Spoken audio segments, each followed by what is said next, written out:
Thanks, everyone. My name is Tom Ngo, CEO at Metis, and also advisor for Laz AI. I think our industry is really moving towards a huge focus on AI, and that's something that we cannot deny even from Metis. So we're working closely in incubating Laz AI and really want to highlight some of the unique features of what we're building with the team, supporting the team, and what the projects bring to the industry. So one of the key things today, and it's been quite touched on quite a lot, is trust. What is trust in this space? What is trust in AI? I think the key thing is, how much do we trust it? Maybe hand raised if you fully trust AI and your ChatGPT. I think there's almost no hands here. He's laughing. For me, I don't really trust AI fully, right? I think one of the key things that people don't know, and for me, just being in industry and also working with teams, is ChatGPT records everything. You log in with your email. You trust it with your work. You trust it with maybe, if you're a lawyer, to help proofread things. You trust it to maybe do some math and algorithm. I did a math equation and it was totally wrong.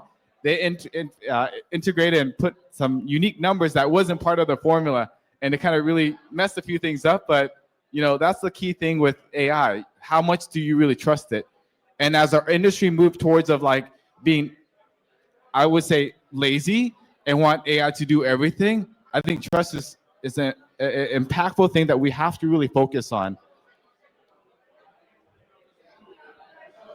So just touching on trust and centralization, I think with trust is, how do we verify our agent is doing the right thing?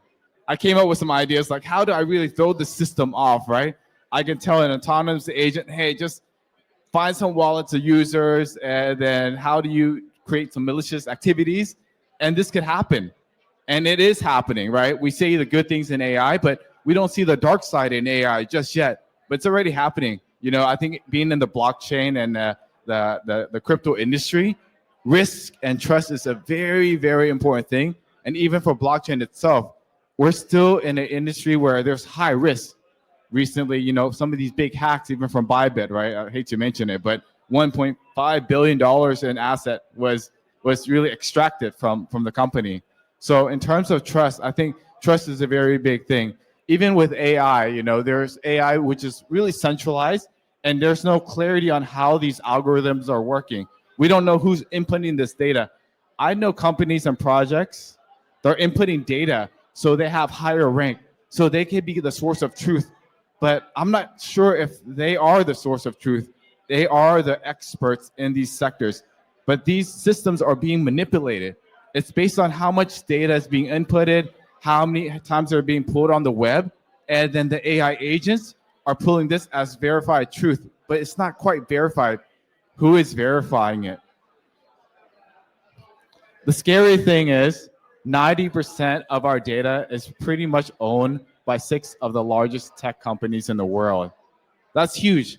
Where this tech company is based is also important, because these tech companies may be influenced by their government. So that's the key thing. Even with Gartner research, they said 84% of companies don't trust AI. I don't think a single person in the audience raised their hand saying we trust their agent or AI just yet. But we do trust it to give us health responses, maybe recommendation, even some ideas of how we should curate different things, projects, marketing plan. We're already using it, but yet we say we don't trust it just yet. So I think where this industry really aligns and what blockchain brings to AI is transparency, immutability, accountability. I think this is extremely important. With blockchain, what we're doing with traditional finance, and now the industry is really respecting it, I think this is what we will do here for data as well. Laz AI is tackling the foundation of what we see with a blockchain, how it could support the AI data sector. I think data, the foundational of every agent, every machine learning models, is extremely important. Common saying is garbage in, garbage out. I see it quite a bit. Even these agents are hallucinating. They'll create unfactual information in terms of, even though data is available on chain. So what's our solution? What's the solution that's being implemented from Laz AI is a tech stack that really provides the foundational pieces and the full tech stack to really tackle this. From compute to execution layer, verifiable data infrastructure. And this is where the blockchain really comes into play. Autonomous agent and creating assetization. How do you really value these agents? I was speaking earlier on the panel, and one of the key things is data is value. Data is value that's being extracted by big companies right now, but not the consumer level, not the small business side, because we can't really monetize it. What Laz AI is bringing a full tech stack where you can monetize from day one, where things can be really, you can track who's contributing to the data. So for Laz AI, we are re-architecting how this is done. From the protocol layer, we have Laz AI. It's built on the Metis SDK. It's open source, so anybody can utilize it and really utilize it for their project. And we would like people to contribute. We built the foundation. Now we need the builders to really extract it and maximize it. It's like, what can you do with a pencil? You put it in the right hands and you can create magic, amazing things. So that's what we're doing here.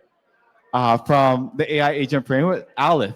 Aleph is a way for projects, for researchers to really interact with Laz AI. This is how you interact with the chain, verify everything on chain, store your data, track it.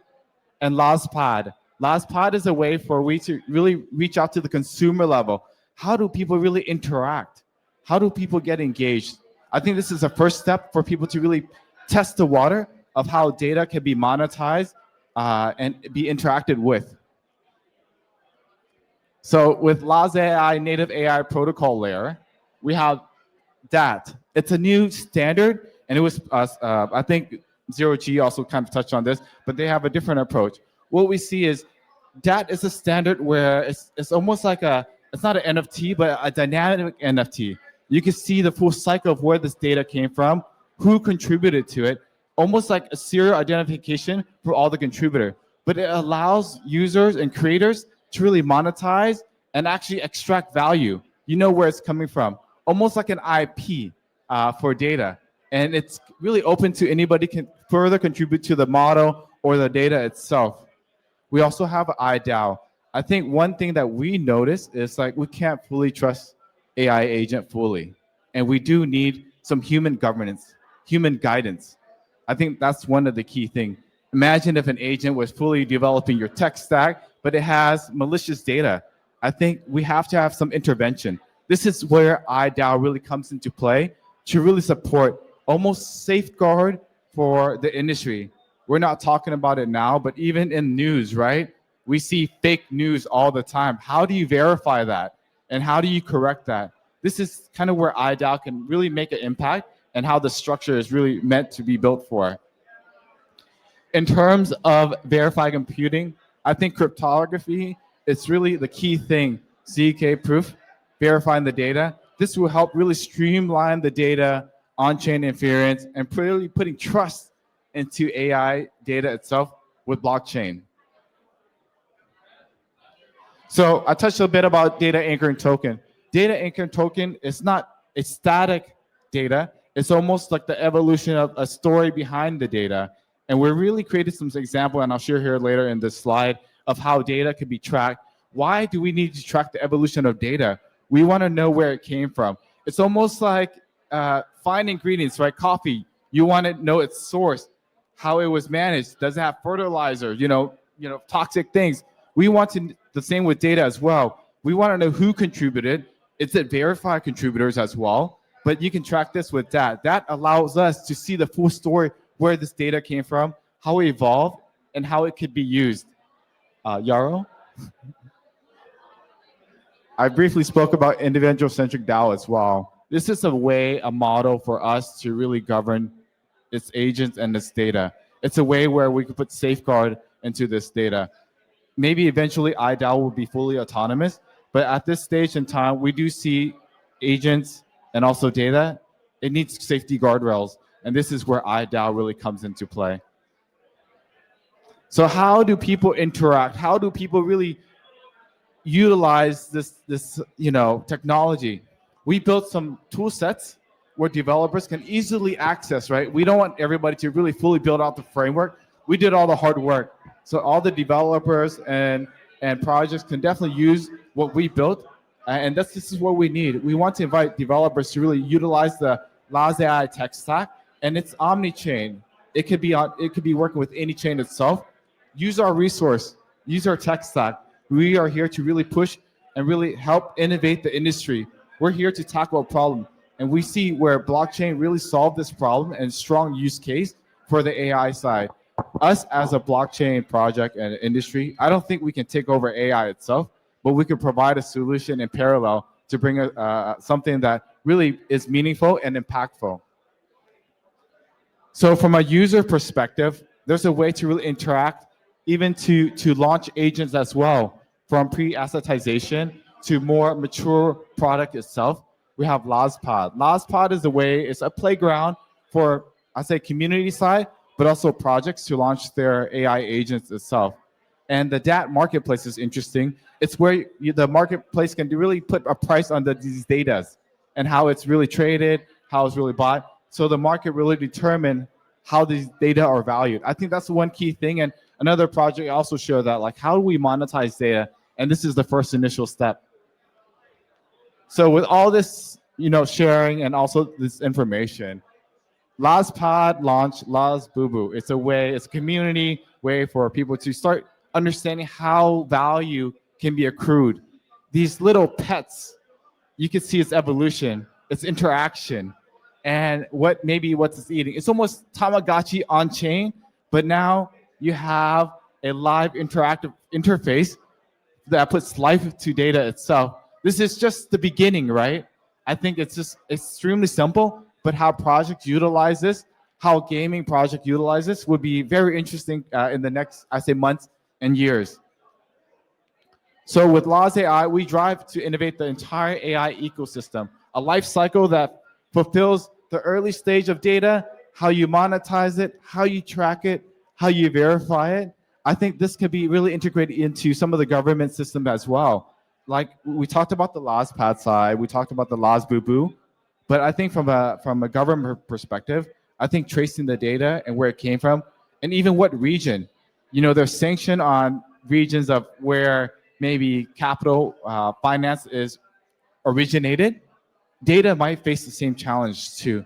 So for Laz AI and the token standard, this brings a solution where a government body can also actually use. So in terms of what we're doing today, I think for Metis, we see the technology is beyond blockchain. It's basically how blockchain can really support the industry, all industry, not just AI, but even the financial sector, which is already, I would say, more mature than the AI sector now. We invite you to join us, contribute to us, and also let us support you in your journey in this space. Thank you so much for your time. My name is Tom Ngo. Thank you very much.